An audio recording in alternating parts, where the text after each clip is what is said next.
Assalamualaikum warahmatullahi wabarakatuh.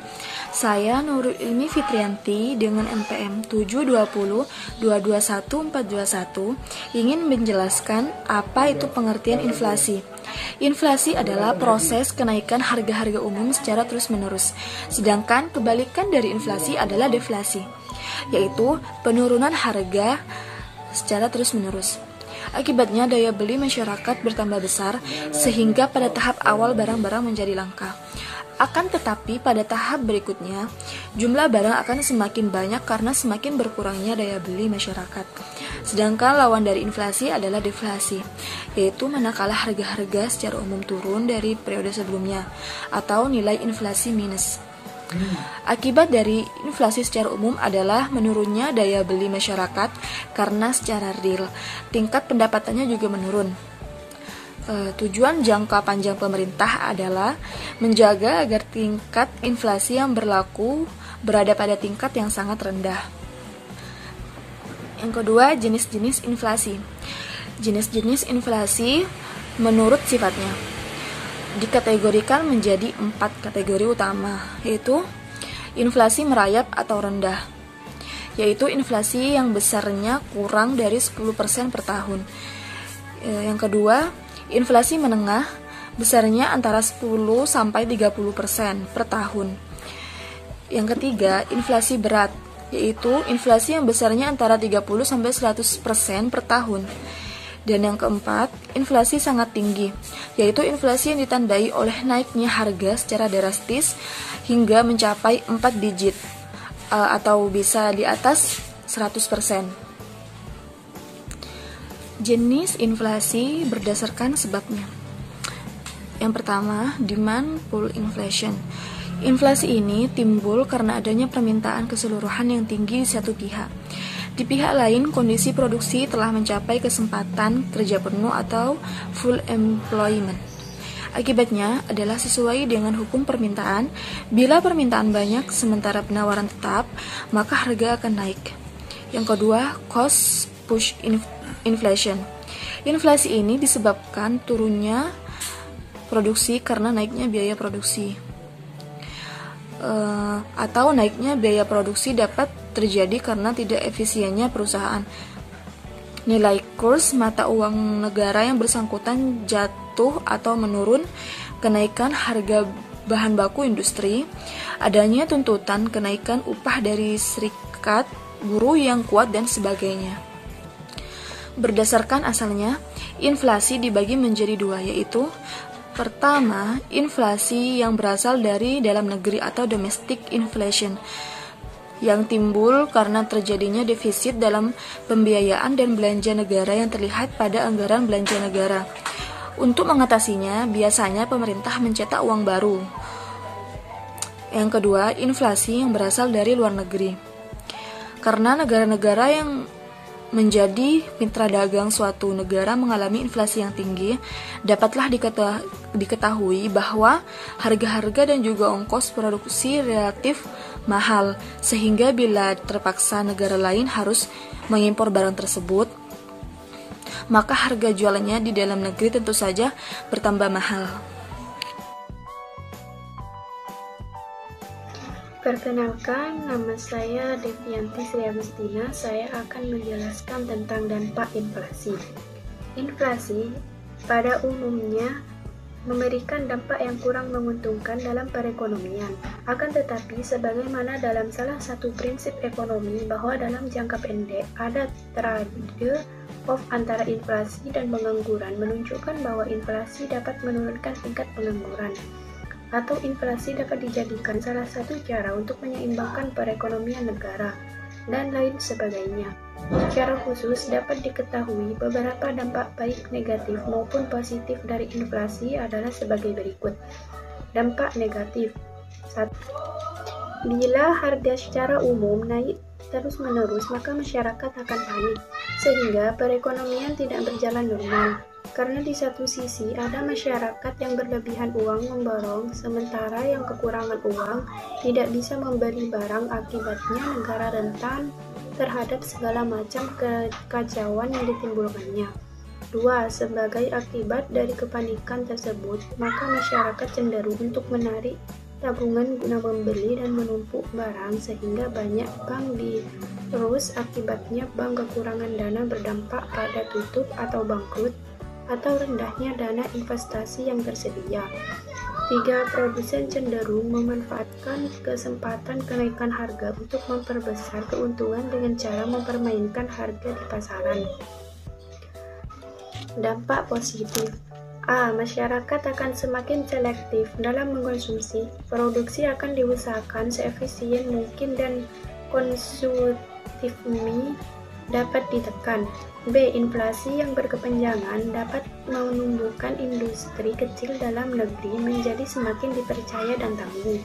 C. Tingkat pengangguran cenderung akan menurun karena masyarakat akan tergerak untuk melakukan kegiatan produksi dengan cara mendirikan atau membuka usaha. Assalamualaikum warahmatullahi wabarakatuh. Di sini saya akan menjelaskan inflasi dan perkembangan ekonomi. Inflasi yang terjadi di Indonesia ini terus mengalami kenaikan dan penurunan dari tahun ke tahun. Tetapi perkembangan produk domestik bruto tidak berfluktuasi seperti perkembangan inflasi di Indonesia. Kenaikan harga-harga menimbulkan efek yang buruk pula ke atas perdagangan.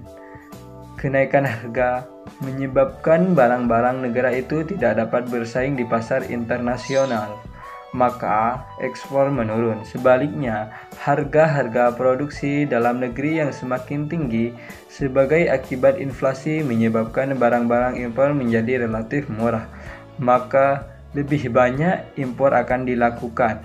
Ekspor yang menurun dan diikuti pula oleh impor yang bertambah menyebabkan ketidakseimbangan dalam aliran mata uang asing.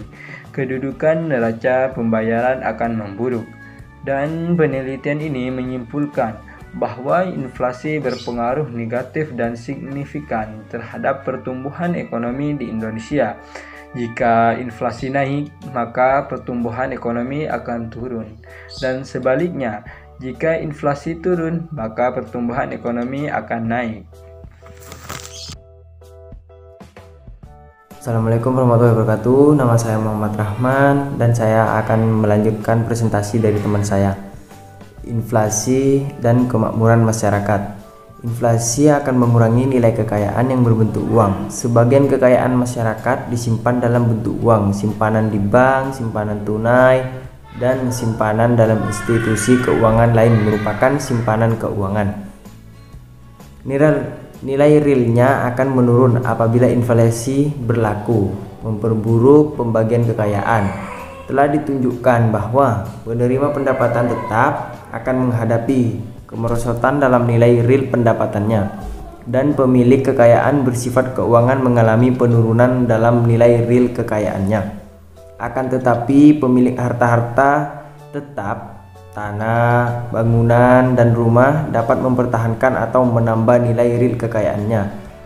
Juga sebagai penjual atau pedagang dapat mempertahankan nilai real pendapatannya. Demikian inflasi menyebabkan pembagian pendapatan di antara golongan berpendapatan tetap dengan pemilik harta tetap dan penjual atau pedagang akan menjadi semakin tidak merata. Terima kasih.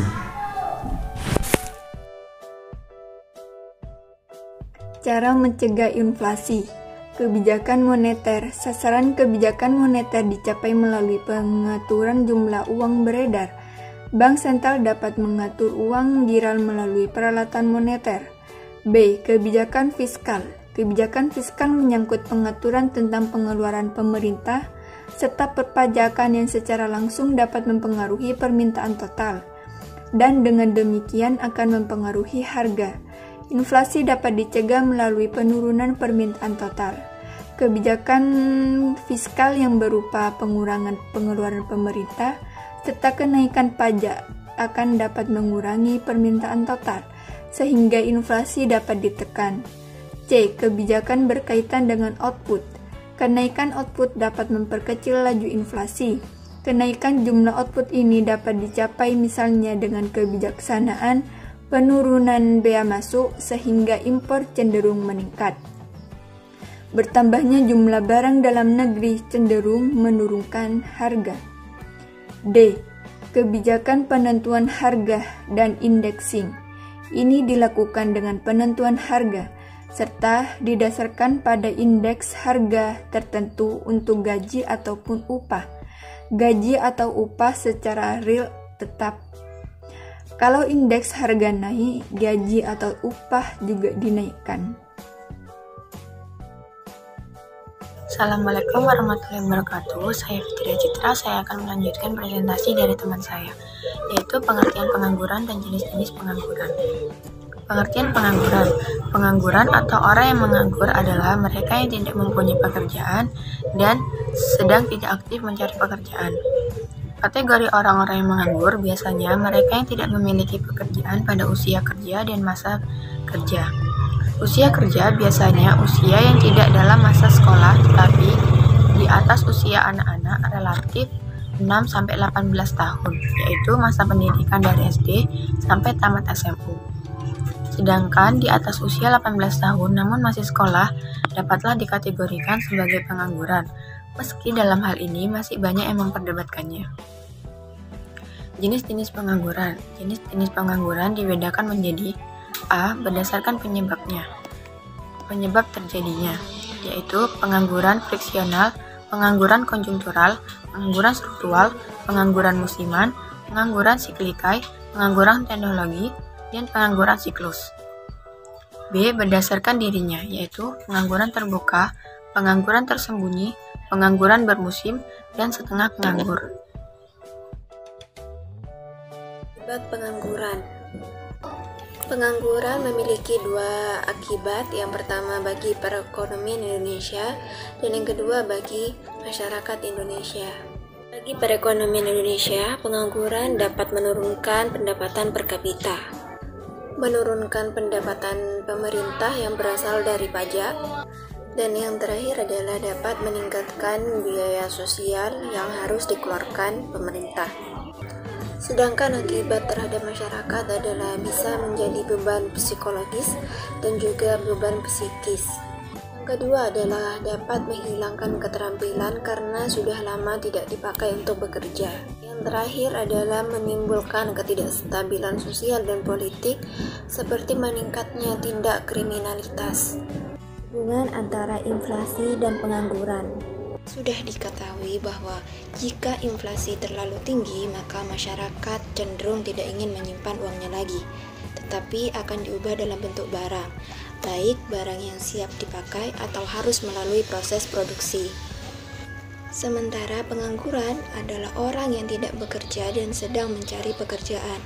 Dalam kondisi tingkat inflasi yang relatif tinggi, maka secara teoritis, para pengangguran akan banyak memperoleh pekerjaan, bukan saja karena banyak masyarakat membutuhkan tenaganya, tetapi juga para produsen seharusnya akan memanfaatkan momentum kenaikan harga barang dengan menambah produksi, yang tentu saja harus membuka kapasitas produksi baru, dan ini tentu membentukkan tenaga kerja baru sampai pada tingkat full employment.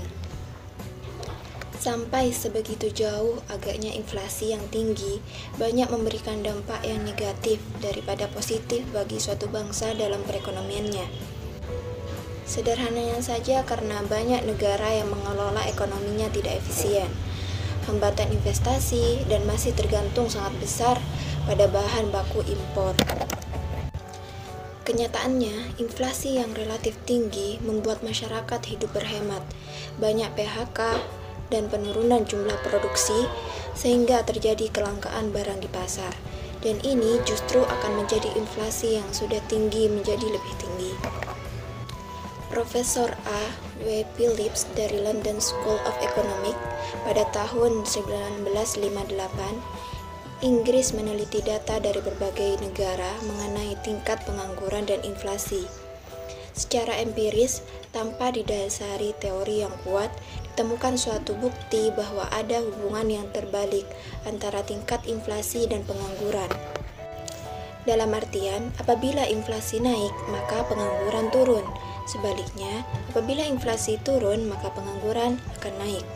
Secara teori, Lipsey pada tahun 1997 menerangkan hubungan antara tingkat inflasi dengan pengangguran melalui teori pasar tenaga kerja. Menurutnya, upah tenaga kerja akan cenderung turun bila pengangguran relatif banyak, karena banyaknya tingkat pengangguran mencerminkan adanya kelebihan penawaran tenaga kerja. Sebaliknya, upah tenaga kerja naik bila tingkat pengangguran relatif rendah, karena adanya kelebihan permintaan tenaga kerja. Namun, meskipun pada suatu kondisi terdapat keseimbangan antara permintaan dan penawaran tenaga kerja yang memberikan tingkat upah tertentu, pengangguran masih saja tetap ada. Hal ini dikarenakan informasi yang kurang, keahlian yang tidak sesuai dengan lowongan, dan sebagainya. Jadi, menurut Lipsey, sehubungan dengan teori Phillips, penawaran dan permintaan itu menentukan tingkat upah, dan perubahan tingkat upah tergantung dari adanya kelebihan permintaan tenaga kerja. Makin besar kelebihan permintaan tenaga kerja, maka tingkat upah akan semakin besar. Ini berarti tingkat pengangguran akan semakin kecil, karena hubungan antara kelebihan permintaan tenaga kerja sebanding dengan kenaikan upah. Maka, berarti bila tingkat upah tinggi, maka pengangguran rendah. Sebaliknya, bila tingkat upah rendah, maka pengangguran tinggi. Namun, bila dibalik pernyataannya menjadi bila tingkat pengangguran tinggi, maka upah rendah, dan bila pengangguran rendah, maka upah tinggi. Asumsi dasar dari teori ini adalah bahwa bila upah real sama dengan upah nominal, di mana upah real adalah upah nominal dibagi dengan harga yang berlaku. Jadi, hubungan antara tingkat upah dengan inflasi sehubungan dengan penjelasan teoritis adalah bisa dilihat dari penyebab inflasi yang sudah dijelaskan, yaitu cost push inflation, di mana salah satu penyebab naiknya harga barang adalah adanya tuntutan kenaikan upah.